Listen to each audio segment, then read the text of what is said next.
තරින්දි ප්‍රනාන්දු කියන්නේ ලංකාවේ කවුරුත් ආදරය කරන කලා ශිල්පිනියක්. ඒ වගේමයි ඇය රංගනයෙන් දායක වන නිර්මාණත් එක්ක තරින්දි ගැන ඇයට ආදරය කරන රසික රසිකාවියන් ගොඩාක් කතාබහ කරනවා.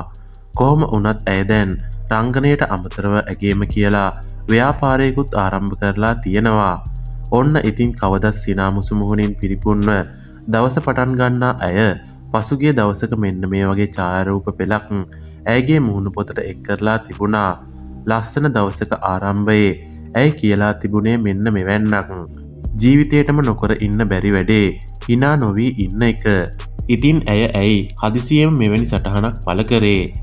ඇයගේ ප්‍රේක්ෂක සමූහය නම් පවසන්නේ තරින්දි මෙවැනි සටහනක් පළ කිරීමට හේතුව ඇයගේ කලින් පෙම්වතා වන ඉසුරු ලොකු හෙට්ටිආරච්චි සහ ඔහුගේ වර්තමාන පෙම්වතිය වූ දේශානි නිහාරා ගැන මේ දිනවල ඇති වූ ආරවුල නිසා බවයි.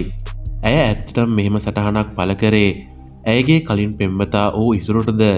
ඔබට හිතන දේ පහලින් කමෙන්ට් කරන්න. මෙවැනි තොරතුරු දිනපතා දැනගන්න අපිව සබ්ස්ක්‍රයිබ් කරන්න.